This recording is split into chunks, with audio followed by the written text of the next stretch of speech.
السلام علیکم، welcome to دلیل ڈیجیٹل۔ ناظرین کرام، جیسا کہ آپ جانتے ہیں گزشتہ دنوں بھارت کے علاقے پہلگام میں ایک دہشت گردانہ حملہ ہوا، جس کے نتیجے میں 30 کے قریب افراد لقمہ اجل بنے۔ یہ حملہ بھارتی سیکیورٹی فورسز کی ناکامی کا منہ بولتا ثبوت ہے، جس کو چھپانے کے لیے انہوں نے پاکستان پر اس حملے کا الزام لگا دیا۔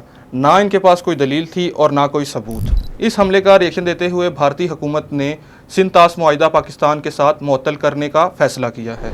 آج کی اس گفتگو میں ہم بھارت کے اس ریئیکشن اور سندھ طاس معاہدہ کیا ہے اس کے بارے میں جاننے کی کوشش کریں گے۔ جی سید صاحب، بتائیے گا کہ سندھ طاس معاہدہ کیا ہے اور اس کا پس منظر کیا ہے؟ بسم اللہ الرحمن الرحیم۔ السلام علیکم۔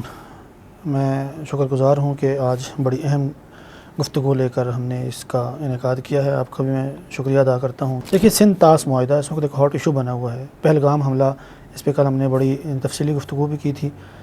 اس بھارت کی ایک تاریخ ہے کہ وہ فالس فلیگ آپریشن کرتا آیا ہے، اور بھارت، امریکہ، اسرائیل، یہ تین ممالک ایسے ہیں جو فالس فلیگ کی ایک باضابطہ باقاعدہ تاریخ رکھتے ہیں، یعنی کہ اپنے ہی لوگوں کو مروا کے سیاسی فوائد حاصل کرنے کی کوشش کرتے ہیں، اور اس میں کوئی دوسری رائے نہیں ہے۔ میں اس پہ دلائل کے ساتھ کل ایک گفتگو کر چکا ہوں، اور اس ویڈیو میں بھی جہاں پہ بھی ہم یہ بات کر رہے ہیں آپ کو اس کا لنک نظر آ جائے گا۔ رہی بات بھارت کے اس پہلگام حملے کے بعد ریئیکشن کی، جو آپ نے سندھ طاس معاہدے کے بارے میں سوال کیا۔ سندھ طاس معاہدہ ایک 1960 میں پاکستان اور بھارت کے درمیان پانی کے تنازعات کو حل کرنے کے لیے ایک معاہدہ کیا گیا۔ یہ انڈس ریور، اس کو ٹریٹری بولتے ہیں۔ انڈس دریا سندھ کا نام ہے، اور دریا سندھ شروع ہوتا ہے چین کے علاقے تبت سے، وہاں سے ہو کر یہ آتا ہے کشمیر، اور پھر کشمیر سے گزر کے یہ پاکستان میں داخل ہوتا ہے۔ تو باقی کے جو دریا ہیں، ستلج، راوی، جہلم، چناب، بیاس، یہ تمام دریا سندھ کے ساتھ جڑے ہوئے ہیں۔ اب سوال یہ ہے کہ سندھ طاس معاہدہ ہے کیا؟ 1960 میں جنرل ایوب اور جواہر لال نہرو، جو بھارت کے وزیر اعظم تھے، ان کے درمیان یہ ایک معاہدہ ہوا تھا، جس کے تحت 3 دریا بھارت کو دے دیے گئے اور 3 دریا پاکستان کے حصے میں آئے۔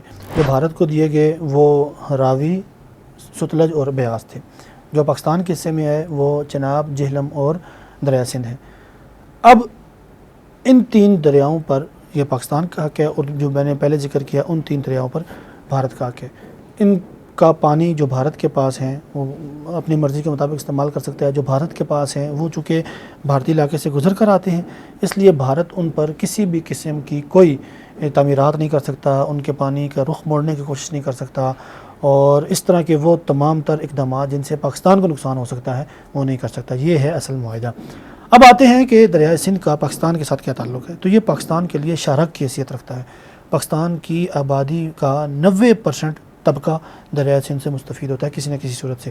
زمینی جو ہماری کاشتکاری ہوتی ہے، اس کو سارا پانی دریا سندھ کے، دریا جہلم کے، ان کے جو مطلب مین دریا تو دریا سندھ ہو گیا نا، تو اس سے جو سائڈ سے جو دریا نکلتے ہیں ان سے بھی جو کاشتکاری کو پانی موصول ہوتا ہے وہ اس سے ہوتا ہے۔ تو اگر ہم بالفرض تھوڑی دیر کے لیے تصور کر لیتے ہیں، جو کہ حقیقتاً ممکن نہیں ہے، میں آگے چل کے بڑی تفصیل سے اس پہ بات کروں گا، اگر ہم تھوڑی دیر کے لیے تسلیم کر لیتے ہیں کہ بھارت دریا سندھ کا پانی روک لیتا ہے، تو پاکستان میں بسنے والے 25 کروڑ افراد کے لیے پانی ایک شدید، اس کے لیے سنگین بحران بن جائے گا، سنگین مسئلہ بن جائے گا۔ تھوڑی دیر کے لیے ہم یہ تصور کرتے ہیں، جبکہ حقیقتاً ایسا ہونا ممکن نہیں ہے۔ تو یہ تھا انڈس ریور کا جو ہمارا سندھ طاس معاہدہ تھا، یہ اس کا پس منظر تھا۔ اچھا، آپ نے کہا کہ بھارت پانی نہیں روک سکتا، ایسا کیوں ہے؟ کیونکہ پانی تو بھارت کے علاقے سے گزر کر آتا ہے، تو پھر وہ کیوں نہیں روک سکتا؟ اچھا سوال ہے، اور اس سوال سے میں سمجھتا ہوں کہ اگر ہماری یہ ویڈیو بھارت میں بھی دیکھی جائے تو بھارتی ویورز کی بھی غلط فہمی دور ہو۔ دیکھیے، سب سے پہلے تو وہاں کا جو بنیادی زمینی حقائق ہیں ان کو سمجھنے کی ضرورت ہے۔ دریا سندھ جن جن علاقوں سے گزرتا ہے وہ ہمالیہ کے جو علاقے ہیں وہ ڈھلوان پر ہیں، اور اگر پانی پستی کی طرف جا رہا ہے تو اس کو روکنا ممکن نہیں ہوتا۔ یہ ایک زمینی حقیقت ہے۔ پانی اگر ایک طرف سے بہہ رہا ہے تو آپ اس کو کتنا روک سکتے ہیں؟ نہیں روک سکتے۔ دوسری بات، پاکستان کو جو سالانہ پانی چاہیے وہ 120 بلین کیوبک میٹر یہ پاکستان کو چاہیے، اور بھارت کے پاس جو اس وقت ڈیم ہیں ان ڈیموں میں پانی ذخیرہ کرنے کی جو گنجائش ہے وہ 4.5 بلین کیوبک میٹر ہے۔ یعنی کہ ہم یہ کہہ سکتے ہیں کہ اگر بھارت پورا زور لگا لے، بالفاظ دیگر پورا ہی زور لگا لے، تو پھر بھی پاکستان کا صرف 5% سے زائد پانی نہیں روک سکتا، کیونکہ اس کے پاس گنجائش ہی نہیں ہے۔ بھائی جب آپ کے پاس ڈیم 4 6 یا 5 بلین کیوبک میٹر تک گنجائش ہے تو اس سے زیادہ پانی آپ کہاں لے کے جائیں گے؟ آپ کے پاس کوئی اس طرح کی چیز نہیں ہے، کوئی اسٹوریج کے لیے جگہ نہیں ہے۔ پانی کو تو جگہ چاہیے اور روکنے کے لیے جگہ چاہیے۔ اور آج ٹی وی پہ بیٹھ کے آپ کا وزارت خارجہ کا افسر آ کے کہتا ہے کہ ہم سندھ طاس معاہدہ معطل کرنے کا اعلان کرتے ہیں، یہ صرف اور صرف اپنی عوام کو ایک لالی پاپ دینے کی کوشش ہے، اس لیے کہ عوام تو اب وہ اچھل گئی، بھئی ہم نے سندھ طاس معاہدہ معطل کر دیا، بس جب کہ حقیقتاً وہ کر ہی نہیں سکتے۔ نمبر 2 کہ ایک تو ہمالیہ والی جو بات ہوگی کہ وہ جو علاقہ ہے وہ ڈھلوان پر ہے، وہاں پہ پانی نہیں روک سکتا۔ نمبر 2 بھارت کے پاس پانی کو سٹور کرنے کے لیے کچھ ڈیم وغیرہ بنانے پڑیں گے، جس کے لیے دہائیوں درکار ہیں، 20 30 سال 40 سال کا عرصہ درکار ہے۔ ابھی بھارت فوراً بند کرنا بھی چاہے تو صرف 5% بند کرے گا، اس کے علاوہ پانی راستہ مانگے گا، بھارت مجبور ہو جائے گا پانی چھوڑنے کے لیے۔ تیسری بات، بھارت کے لیے یہ بات سمجھنے کی ہے کہ دریائے سندھ جن جن جگہوں سے گزرتا ہے وہ فالٹ لائن، جو زلزلے کی جو فالٹ لائنس ہیں، زمین کی غیر متوازن جو تہیں ہیں، ان کے اوپر سے، ان کے قریب سے یہ گزرتا ہے، وہاں سٹوریج نہیں بنائے جا سکتے، وہاں ڈیم نہیں بنائے جا سکتے۔ اور اگر ڈیم بنانے کی کوشش کی جائے گی تو ظاہری بات ہے وہ جو زمین کی زلزلے والی جو فالٹ تہیں جن کو کہا جاتا ہے فالٹ لائنس کہا جاتا ہے، وہ ڈسٹرب ہوں گی، جس کی وجہ سے سیلاب کے آنے کا اندیشہ ہے، یا زلزلہ آنے کی وجہ سے وہ ڈیم وغیرہ تباہ ہوں گی اور زیادہ تباہی کا اندیشہ ہے۔ چوتھی بات، بھارت پانی اس وجہ سے نہیں روک سکتا کہ سندھ طاس معاہدے میں یہ چیز شامل ہے کہ جب تک دونوں ممالک ایک بات کے اوپر رضامند نہ ہوں، اس وقت تک اس معاہدے کی کوئی ایک شک بھی تبدیل نہیں کی جا سکتی، چاہے جائے کہ آپ پورے کا پورا معاہدہ معطل کرنے کا فیصلہ کر لیں۔ اس کے لیے ایک ثالثی جج مقرر کیا جاتا ہے جو دونوں ممالک کے درمیان جو تنازعات ہوتے ہیں، جس طرح بھارت نے ایک بغلی ہار ڈیم بنایا، کشن گنگا پروجیکٹ بنایا، تو یہ تمام تر پروجیکٹ بھارت نے بنا کر اس معاہدے کی خلاف ورزی کی اور پاکستان ثالثی کے پاس گیا۔ اگر ثالثی کا فیصلہ پاکستان کو پسند نہیں آتا تو عالمی عدالت انصاف کے اندر بھی پاکستان جا سکتا ہے، وہاں پھر 7 ججز بیٹھتے ہیں اور پھر دونوں ممالک کے تنازع کو دیکھ کر سن کر وہ غیر جانبدار ان کا ہونا ضروری ہے۔ تو قصہ مختصر یہ کہ عالمی قوانین میں کچھ چیز ہوتے ہیں، اگر بھارت اس طرح کی حرکت کرتا ہے تو عالمی طور پر اس کو سبکی کا سامنا کرنا پڑے گا، ہزیمت کا سامنا کرنا پڑے گا، عالمی تعلقات اس کے خراب ہونے کا اندیشہ ہے۔ اور حقیقت میں تکنیکی طور پر زمینی حقائق بھی یہی ہیں کہ بھارت کبھی بھی سندھ طاس معاہدے سے پیچھے نہیں ہٹ سکتا، اگر ہٹنا چاہے بھی تب بھی نہیں ہٹ سکتا۔ یہ صرف ایک پبلک سٹنٹ ہے، اپنی عوام کو خوش کرنے کے لیے ایک چیز ہے، وہاں پہ اینٹی پاکستان بیانیہ بکتا ہے۔ آپ ان کا سوشل میڈیا دیکھیں، آپ ان کا الیکٹرانک میڈیا دیکھیں، پرنٹ میڈیا دیکھیں، آپ ان کے ایون کے اسمبلی کے اندر ان کے جو ممبران بیٹھے ہوئے ہیں وہاں پہ ان کی تقریریں سن لیں، سب کے سب صرف ایک بیانیے اور ایک پوائنٹ کو لے کر اسمبلی میں پہنچتے ہیں کہ ہم پاکستان کی یہ کر دیں گے، یہ کر دیں گے، وہ کر دیں گے، جبکہ حقیقت میں کچھ بھی نہیں۔ 70 سالوں سے وہ یہی زور لگا رہے ہیں کہ ہم پاکستان کو مٹا دیں گے، فلاں کر دیں گے، یہ کر دیں گے۔ پاکستان الحمدللہ ایک ایٹمی قوت ہے، ایک ایٹمی طاقت ہے۔ پاکستان کوئی بھوٹان تو ہے نہیں کہ جس سے آپ اس لہجے میں بات کریں، یا پاکستان نے کوئی چوڑیاں تو نہیں پہن رکھی ہوئی۔ تو اگر ان تمام تر باتوں کے باوجود وہ یہ سمجھتے ہیں کہ ہم یہ انڈس ریور کو روک سکتے ہیں، سندھ طاس معاہدہ کو معطل کر سکتے ہیں، تو وہ اس کا شوق پورا کر کے دیکھ لیں۔ اس کے نتائج کیا ہوں گے وہ بھارت کی سوچ اور توقع سے بھی زیادہ ہوں گے۔ دریائے سندھ اور اس کے ساتھ جو میں نے بتایا کہ اس کے ضمن میں جو دریا بہتے ہیں وہ بہہ رہے ہیں اور بہتے رہیں گے انشاءاللہ۔ اس کی وجہ کیا ہے؟ البتہ ایک چیز ہے جس کا اعتراف کرنا ضروری ہے کہ آبادی کے زیادہ ہونے کی وجہ سے، کلائمیٹ چینج ہونے کی وجہ سے پانی کی کمی کا اندیشہ بہرحال یہ ضرور ہے، یہ ایک حقیقت ہے جس کا اعتراف کرنا بنتا ہے۔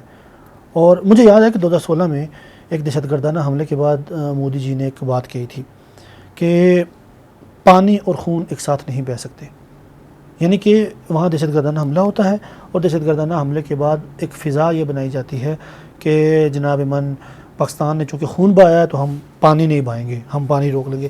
تو یہ جو سازش رچی جا رہی ہے یہ سندھ طاس معاہدے کو روکنے کی، اس سے وڈرا کرنے کی، یہ آج کی بات نہیں ہے، یہ بھارت عرصہ دراز سے اس کے اوپر کوشش کر رہا ہے۔ ریسرچ کرتے ہوئے ایک چیز سامنے آئی تھی ستمبر 2024 میں، الجزیرہ کی ایک رپورٹ نظر سے گزری جس میں الجزیرہ نے بھی یہ بات لکھی تھی کہ کیا سندھ طاس معاہدے کی وجہ سے پاکستان بھارت کے درمیان کوئی جنگ ہونے کا امکان ہے۔ تو مطلب یہ ہے کہ ایک فضا پہلے سے بنائی جا رہی تھی۔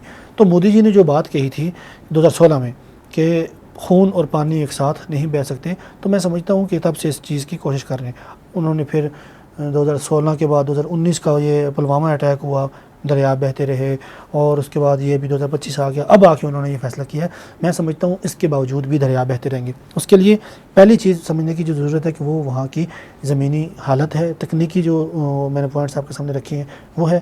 نمبر 2، پاکستان کو سیاسی، سفارتی ہر طرح کی معاونت حاصل ہے، کیونکہ دو ممالک جب تک بیٹھ کر آپس میں کسی بھی مسئلے پر اتفاق رائے حاصل نہیں کرتے تب تک اس معاہدے کی کسی ایک شق سے بھی وڈرا کرنا ممکن نہیں ہے، جائے کہ پورے معاہدے کو معطل کیا جائے۔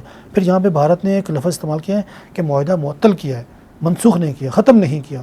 معطل کا مطلب یہ ہے کہ عوام کو لالی پاپ دیا۔ اور ایک اور دلیل میں آپ کو بتاتا ہوں، آپ ان کے اس جو آفیسر تھے ان کی پریس کانفرنس سنیں نا، اس کے اندر وہ یہ بات کہتے ہیں کہ میں پریس کانفرنس کرنے آیا ہوں، میں یہ اسٹیٹمنٹ دینے آیا ہوں، کوئی کراس کوشچن نہیں ہوگا۔ اس کا مطلب کیا ہے؟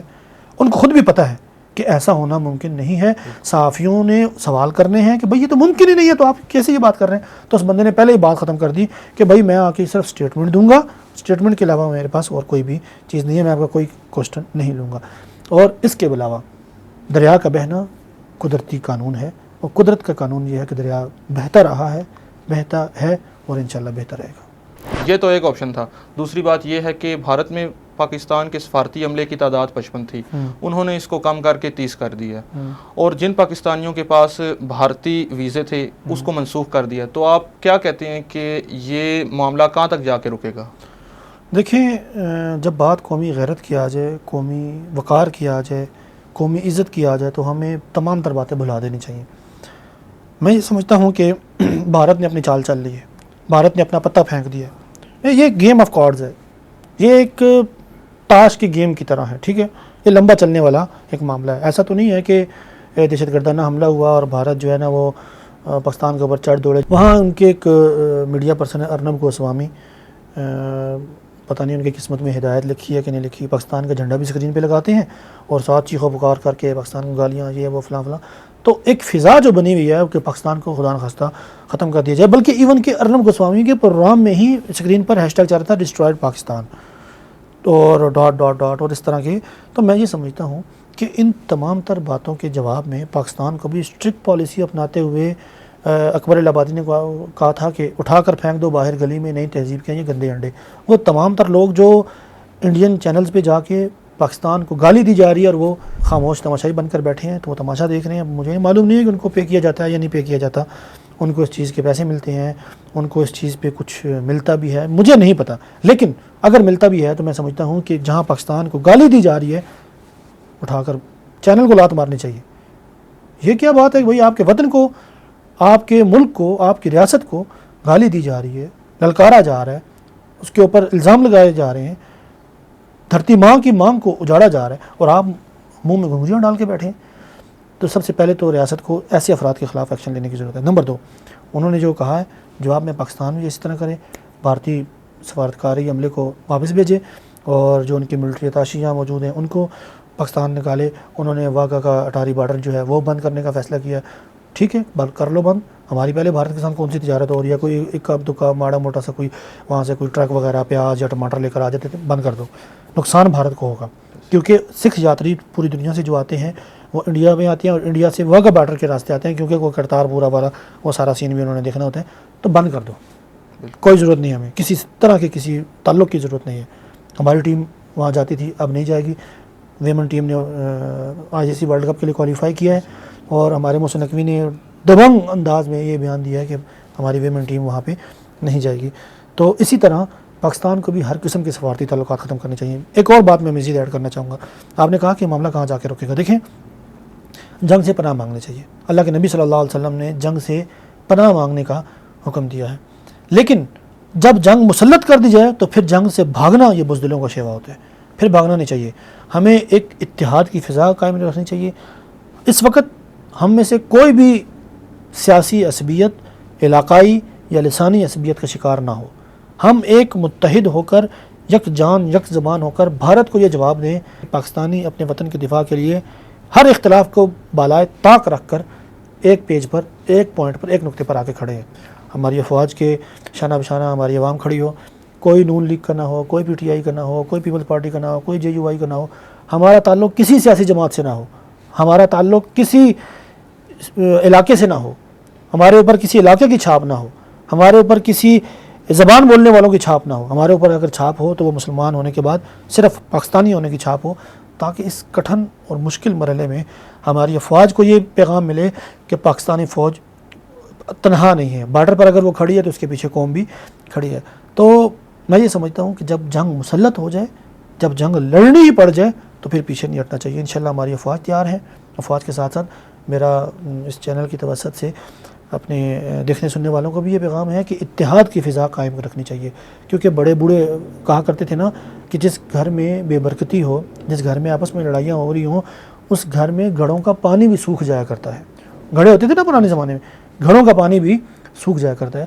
تو ہمارے بدقسمتی کے ساتھ نہروں کے معاملے پہ سندھ اور پنجاب کا ایشو چل رہا تھا، ایون کہ آج صبح کی میں جیو نیوز دیکھ رہا تھا، آج صبح کی نیوز بلٹن میں بھی میں نے ایک وہ دیکھا جس میں وہ نیوز اینکر کہہ رہی تھی کہ سندھ اور پنجاب کی نہروں کے معاملے میں فلاں جگہ احتجاج ہو رہا ہے۔ اندازہ لگاؤ کہ ملکی حالات یہ ہیں کہ بھارت نے سندھ طاس معاہدے کو معطل کر دیا ہے، اور ہمارے ابھی تک ہم دریا سندھ کے اوپر نہر نہیں بنانے دیں گے تو یہ نہیں کرنے دیں گے۔ جب آپس کی لڑائیاں ہوتی ہیں تو ہم دشمن کو خود یہ جواز دیتے ہیں کہ آپ یہ کریں۔ تو اس لیے میری گزارش یہ ہے کہ اتحاد کی فضا یہ قائم رہنی چاہیے۔ ہم میں سے کوئی بھی نہ کسی سیاسی جماعت سے تعلق رکھے، نہ کسی علاقائی جماعت کے ساتھ، نہ کسی لسانیت کے ساتھ جڑے۔